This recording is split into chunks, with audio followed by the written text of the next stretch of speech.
வழிகாட்டப்பட்ட சமூகம் இன்று ஒரு முஸ்லிமை பகைத்துக் கொண்டு எதிர்த்து கொண்டு கொள்கை அடிப்படையிலும் கருத்து வேறுபாடுகள் அடிப்படையிலும் பிரிந்து நார் நாராகி சிக்கு நூறாகி இருக்கக்கூடிய நிலைமையை பார்க்கிறோம். இன்னும் எத்துணை முஸ்லிம்கள் வேறு இயக்கத்து சகோதரர்களுக்கு சலாம் சொல்லாமல் முகத்தை திருப்பி பல ஆண்டுகளாகியும் அவர்களிடத்திலே வாயை துறந்து பேசாத சகோதரர்களும் இருக்கிறார்கள்.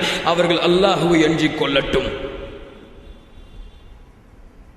கண்ணியத்துக்குரிய சகோதரர்களே, இயக்கங்கள் தேவையில்லை, எல்லோரும் புறக்கணித்து எல்லோரும் ஒன்றின் கீழ் வாருங்கள் என்று சொல்லவில்லை.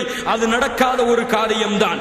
ஆனால் இயக்கங்கள் என்பது பிரிவினைக்கோ சகோதரத்துவத்தை உடைப்பதற்கோ உங்களது ஒற்றுமையை குலைப்பதற்கோ காரணமாக இருந்தால் அந்த இயக்கத்திற்கு இந்த மார்க்கத்திலே அனுமதி கிடையாது. அல்லாஹ்வுடைய தூதர் ஸல்லல்லாஹு அலைஹி வஸல்லம் சொன்னார்கள், துஆத்துன் அலா அபுவாபி ஜஹன்னம், நரகத்தின் வாசலில் இருந்து சில அழைப்பாளர்கள் உங்களை அழைத்துக் கொண்டிருப்பார்கள். யார் அவர்களுடைய வார்த்தைகளுக்கு கட்டுப்பட்டு சென்று விடுகிறார்களோ அவர்களை நரகத்திலே தூக்கி எறிந்து விடுவார்கள். சிஃப்ஹும் லனா யா ரசூலல்லாஹ், அவர்களுடைய தன்மைகளை சொல்லுங்கள். வஹும் மின் ஜில்தத்தினா வ யதகல்லமுன பி அல்சினத்தினா, அவர்கள் நம்முடைய தோளில் இருந்து உருவாகுவார்கள், நம்முடைய நாவுகளை கொண்டு பேசுவார்கள். அவர்கள் முஸ்லிம்கள் தான். அல்லாஹ்வுடைய தூதரே, அந்த காலத்திலே நாங்கள் எப்படி நடந்து கொள்வது? தல்ஸமு மஅ ஜமாஅத்துல் முஸ்லிமீன வ இமாமஹும், அந்த நேரத்திலே முஸ்லிம்களுடைய ஜமாஅத் எதில் இருக்கிறதோ அதோடு நின்று விடுங்கள், பிரிந்து விடாதீர்கள். அப்புறம் ஹுதைஃபா அவர்கள் கேட்டார்கள், அல்லாஹ்வுடைய தூதரே, எந்த ஒரு ஜமாஅத்தும் இல்லை, கூட்டாக எந்த ஒரு தலைவரும் இல்லை, மக்கள் எல்லாம் பிரிந்து நின்று கொண்டிருக்கிறார்கள், இப்போது நான் எங்கே சேர்வது? அல்லாஹ்வுடைய தூதர் ஸல்லல்லாஹு அலைஹி வஸல்லம் சொன்னார்கள், அந்த கூட்டத்தில் நீங்கள் ஒன்றில் சேர்வதை விட மரத்தின் வேரை பற்றி பிடித்துக் கொண்டு மரணிப்பது மேல். நான் பொதுவான இயக்கங்களை பற்றி குறிப்பிடவில்லை, பொதுவான ஜமாஅத்துகளை பற்றி குறிப்பிடவில்லை. அல்லாஹ்வுடைய மார்க்க பணிக்காக பெயர்களை வைத்துக் கொண்டு நடைபோடக்கூடிய இயக்கங்களை பற்றி குறிப்பிடவில்லை. அவர்கள் எல்லோரும் நடைபோடுவதற்கு இந்த மார்க்கத்திலே அனுமதி இருக்கிறது.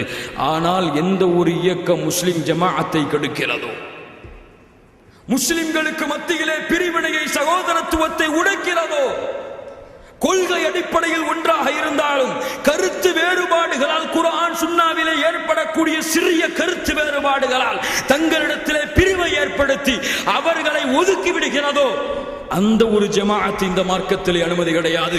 வஅத்தஸிமு பிஹப்லில்லாஹி ஜமீஆ, நீங்கள் எல்லோரும் குர்ஆன் ஹதீஸை பின்பற்றி ஒற்றுமையாகுங்கள்,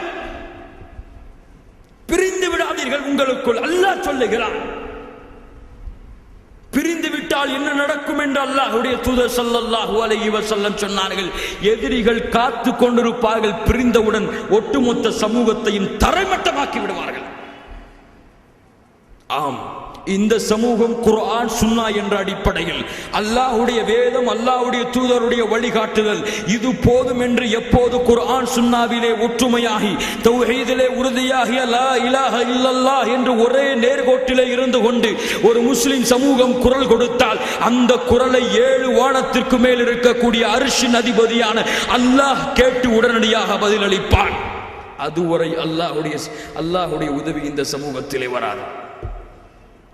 இதுதான் அல்லாஹ்வுடைய தூதர் ஸல்லல்லாஹு அலைஹி வஸல்லம் சொன்னார்கள், அல் ஜமாஅத்து ரஹ்மா, ஒற்றுமையாக இருப்பது ரஹ்மத், வல் ஃபிரகத்து அதாப், பிரிந்து விடுவது வேதனை.